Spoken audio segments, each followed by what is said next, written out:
नमस्कार दोस्तों, स्वागत है आपका अपने चैनल विधि जुशल अकेडमी में। और हम कर रहे हैं टॉपिक कल्पल होमिसाइड, जो कि डिफाइन किया गया है सेक्शन 100 बीएनएस में। और यही टॉपिक था आपका आईपीसी सेक्शन 299 में। इस टॉपिक को मैंने ऑफलाइन क्लास में पढ़ाया हुआ है, जब मैंने आईपीसी के रूप में पढ़ाया था, और आपके रूप में इसको 10 पार्ट्स में डिवाइड करके हमने दिया है। तो ये मत समझिएगा कि साहब ये बीएनएस था, हम आईपीसी क्यों पढ़ें। आप यहाँ पर जो झगड़ा बीएनएस और आईपीसी का नहीं है, टॉपिक है। टॉपिक का नाम है कल्पल होमिसाइड। केवल हाउस नंबर चेंज हुआ है। पहले आप हाउस नंबर 299 में रहते थे, अब आप हाउस नंबर 100 में रहते हैं, but you are the same person, right. उसी तरीके से topic is same, nothing is change, expression is same. And अगर कोई व्यक्ति पार्ट 9 ये जो लेक्चर है पहली बार देख रहा है, तो मेरी इसमें गुजारिश है कि पहले इस तरह समझ में नहीं आएगा आपको सभी पार्ट समझेंगे एक के बाद। तो पार्ट 1, 2 से लेकर के पार्ट 8 तक कंप्लीट करने के बाद में आप पार्ट 9 को पढ़ेंगे, समझेंगे, तो आपको ये अच्छा लगेगा, तब समझ में आएगा आपको। तो विद दिस गाइडलाइंस, तो let's start the part 9 of the culpable homicide, right. Thank you very much. So question ये है कि नॉलेज का पता कैसे चलेगा, है ना। तो please see this, we will have to see the knowledge from the knowledge is to be gathered from the act of the accused and the circumstances of the case. When you will be asked कि भाई how can you say कि the accused was having knowledge or not, knowledge थी या नहीं थी accused को, तो आप लोग दो बातें देखेंगे। क्या बात? पहली बात, act of the accused, what is the act? In one case you saw the act was he killed his wife 9 years old. It was the act of this. The circumstances of the case, जैसे in the second case हम लोगों ने पढ़ा कि झगड़ा हो रहा है ट्रिवियल बात पर और चाकू घोप रहे हो उसके उस पे, ये है ना। तो इन दोनों बात को देखते हुए act of the accused and the circumstances of the case, इनको तोलेंगे आप, and then will decide whether he accused can be presume to have knowledge और not.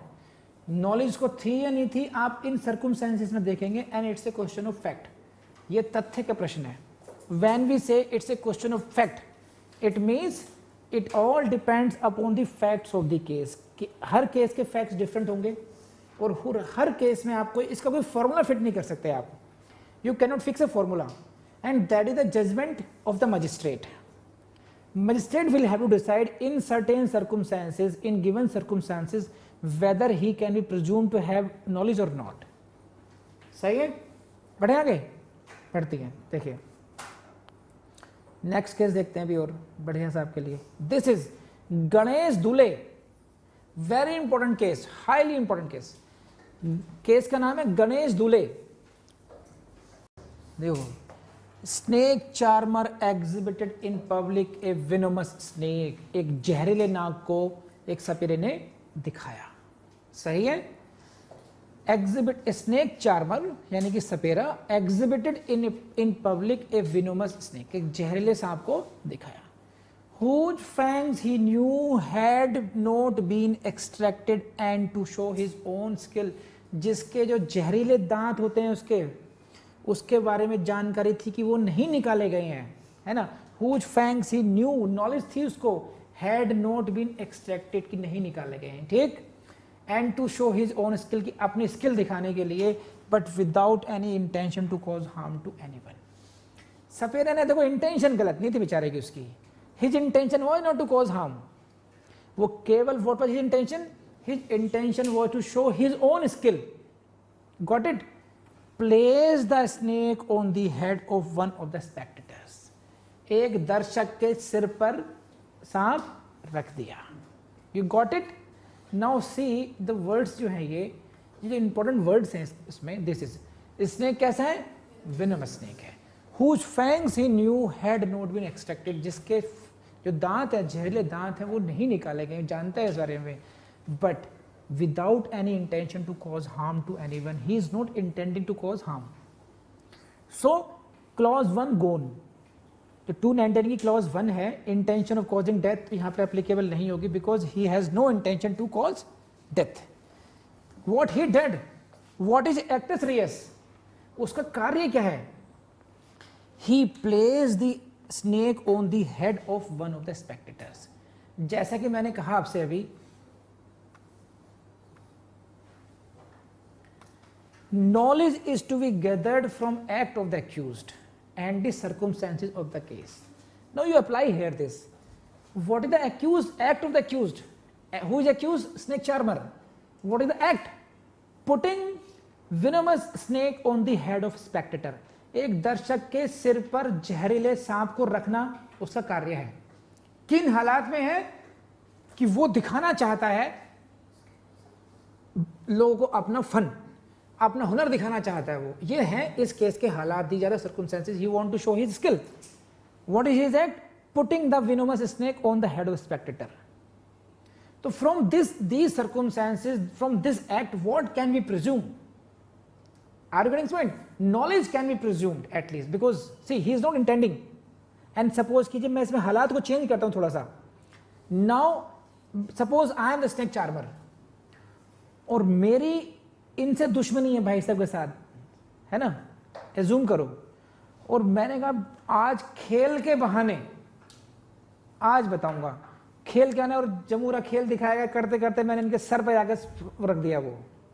Now because of previous enmity it can be inferred that I was intending to cause death. आप समझ रहे हैं? Same act in different circumstances, presumption of intention can be raised.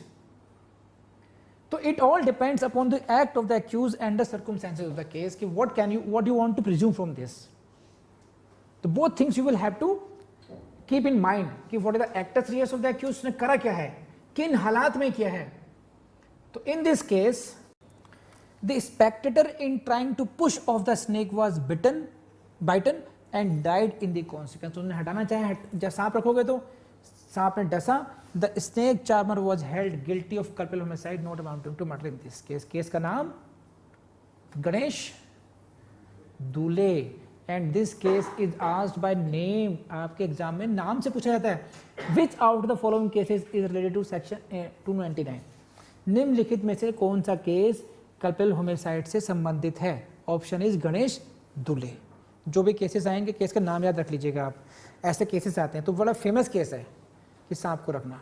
समझाइए, अब कर लेंगे. अब बड़े साहब आगे प्लीज रेज हैंड अगर यहाँ तक बात समझ आ रही हो तो. Very good. तुलसा केस का समझिए. ए young widow of 20, A young widow of 20 वर्षीय युवती लेकिन विधवा. फिल्म आई थी कौन सी? हाँ, प्रेम रोग, ऋषि कपूर और यही ध्यान है. That was a widow of young age. तो a young widow of 20 years wishing to elope with her lover at night. रात को भागने की तैयारी थी, इच्छा थी कि मैं अपने प्रेमी के साथ रात को भाग.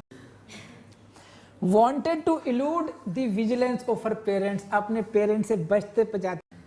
So this is young. What are the circumstances of the case? Young widow in love with someone and she wishes to elope with her without behind the vigilance of parents. Got it? Who were naturally opposed to her elopements. उसके भाग जाने के naturally खिलाफ होंगे. क्यों भागेगी? कि भागेगी थोड़ी, भाग जा, है ना. With a view to intoxicate them, she mixed धतूरा seeds in their food. उनको इंटॉक्सिकेट करने के लिए, बेहोश करने के लिए उस नवयुवती विधवा ने उसके खाने में धतूरा मिक्स कर दिया. सही है? समझे आप लोग? कितना इंटरेस्ट ले रहे हैं भागने भगाने में, मतलब. So the parents were seized with illness. Parents बीमार हो गए because of the effect of धतूरा and were removed to hospital where they ultimately recovered. बाद में वो भी हो गए. तो क्वेश्चन यहाँ पर इसका है कि जो एक्ट पे हमें फोकस करना है यहाँ पर. एग्जैक्टली देखिए वहाँ पर डिसीजन क्या है, उससे फर्क नहीं पड़ रहा कि यहाँ पे मिक्सिंग ऑफ धतूरा है. ये मिक्सिंग ऑफ धतूरा है ना, उसके बारे में समझिए. Court held that we must presume that people of her age have the ordinary knowledge of what the results may be of administering dhatura.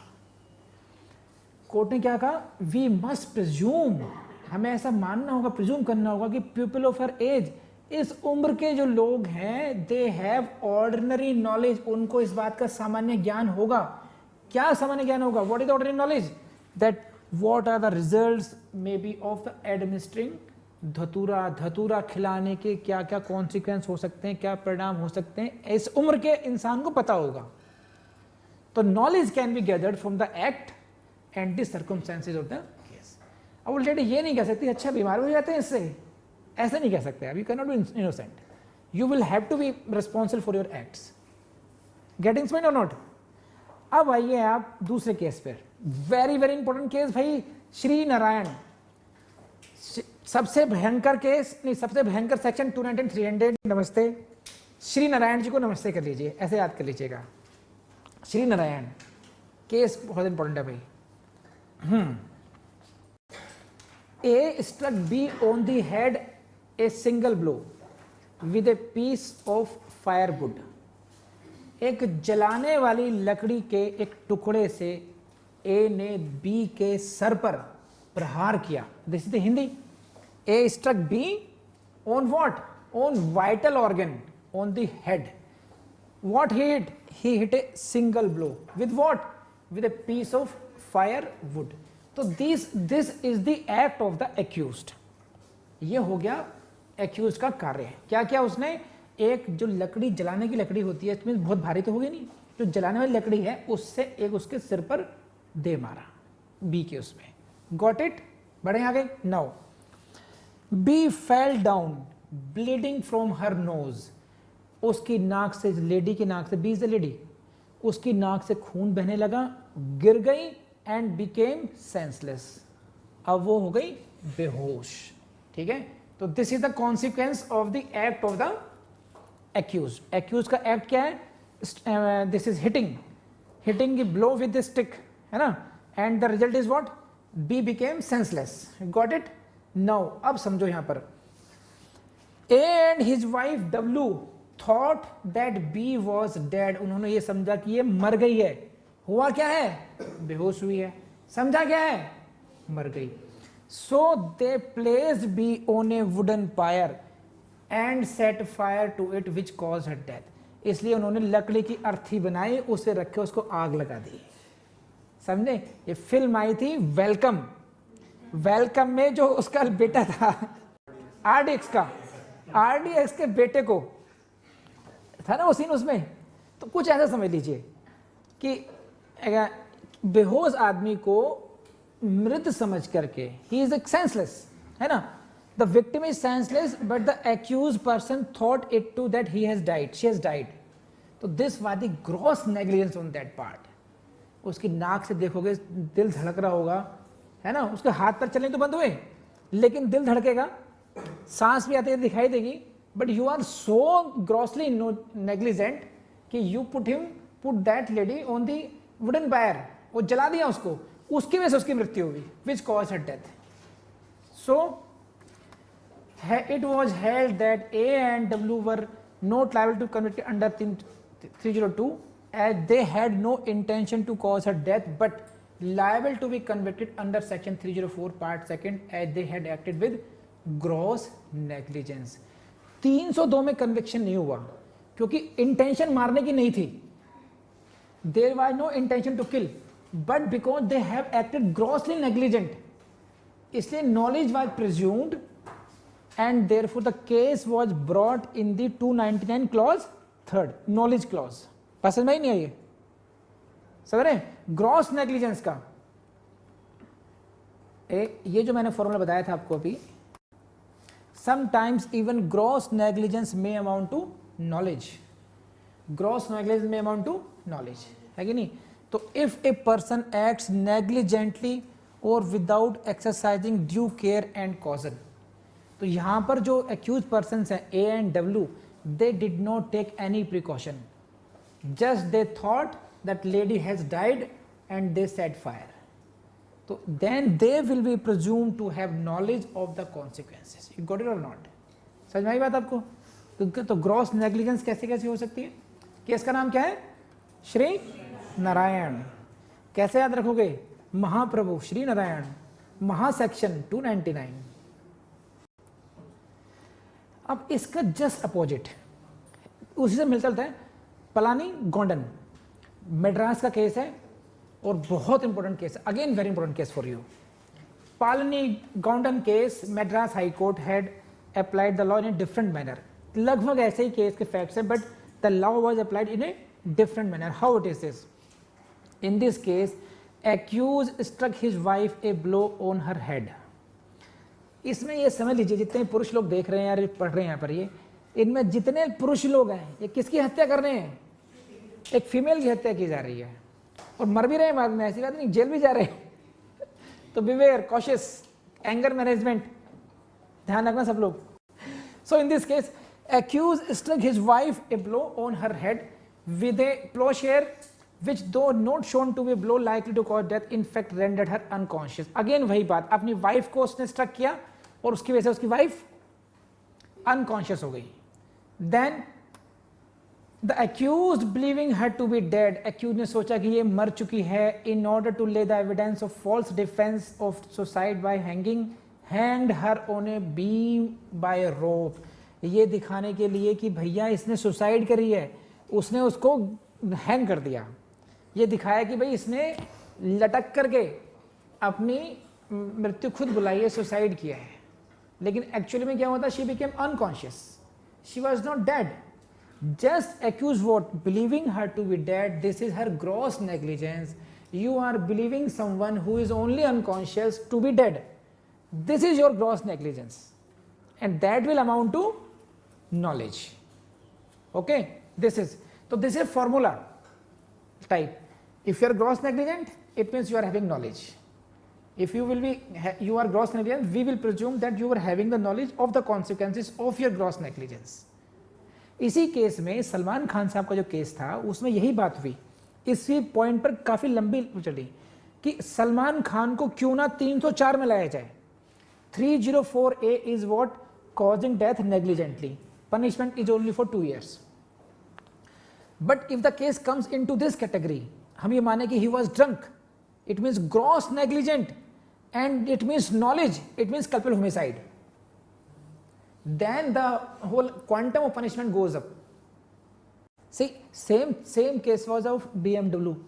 उसमें भी था कि एक्सीडेंटल केस था और because of the drunken driving था वो। तो drunken driving, when you are heavily drunken, you may be presume to having knowledge कि आप जो ड्रंकन ड्राइविंग करेंगे तो आपको ऐसा ज्ञान रहेगा, you may be the knowledge can be presumed on your part. तो it is not as if, see आप आराम से चल रहे हैं, मान लीजिए हमारे अनुराग भाई साहब हैं, वो कार चला रहे हैं और ख्यालों में कहीं और हैं, गाड़ी चल रही है, कोई सामने आ गया, एक्सीडेंट हो गया, डेथ हो गई किसी की, 304 है, because he is negligent, he cause the death of, he cause death by his negligent act. अब दूसरी समझ लीजिए, इन्होंने झगड़ा करा फ़ोन पे, पहले चैट पे झड़ते रहे, उसके बाद में गम को मिटाने के लिए इन्होंने 2-4 बोतल वोडका के गटक गए और उसके बाद ड्राइव करते हैं, then he causes death, then he can be said to acting in gross negligence.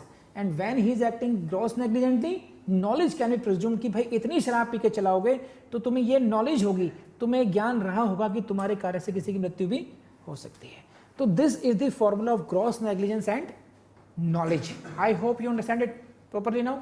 लेकिन अब इस केस में देखिए, आप ये इन दिस केस कौन सा केस है, पलानी गोंडन। एक तरफ कौन सा केस आया था, श्री नारायण का, दूसरा केस भी लगभग वैसा ही है। ये वहां पर पहले केस में उन्होंने जला दिया, यहां पर उसने लटका दिया। इन this case he set fire, accused persons in Palani Gondan, what did they hang the lady? Now in this case, hanged her on a beam by a rope and thereby caused her death by strangulation. In this case, interestingly, he was held guilty of causing grievous hurt and not for culpable homicide. So these are the two cases, Palani Gondan and Sri Narayan.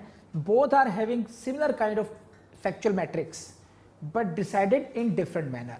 But the answer is this: it is submitted that view of Madras High Court is not sound. The view expressed by Patna High Court in Sri Narayan case is better one. So you will decide on the basis of Sri Narayan. In this case is when you are not able to understand whether he is simply unconscious or he is dead, it means you are grossly negligent. It means knowledge can be presumed on your part. सही है? तो आप लोग पलानी गोंडन को पढ़ेंगे जरूर, लेकिन follow किसे करेंगे, श्री नारायण को करेंगे। श्री नारायण को फॉलो कीजिए, बस कहीं भूल जाओ तो ऐसे याद कर लेना कि गोंडन साहब खड़े हैं और श्री नारायण, तो किसको नमस्ते करोगे पहले, श्री नारायण को बस। तो ये कन्फ्यूजन दूर कर देगा आपका कि यार क्या था, इसको मानना है उसको मानना है। तो श्री नारायण जी के पैर पकड़ लीजिए, वही नैया पार करेंगे। पढ़े आगे। So this is all about 299 this. दोस्तों मुझे पूरी उम्मीद है कि आपकी जो कॉन्सेप्ट क्लैरिटी का लेवल है काफ़ी बढ़ चुका होगा, आपको लेक्चर्स बहुत पसंद आ रहे होंगे। तो अपना प्यार बरसाइए, please write down in the comment box, please write down in the Google reviews and like button जरूर दबाइएगा इस गूगल यूट्यूब पर।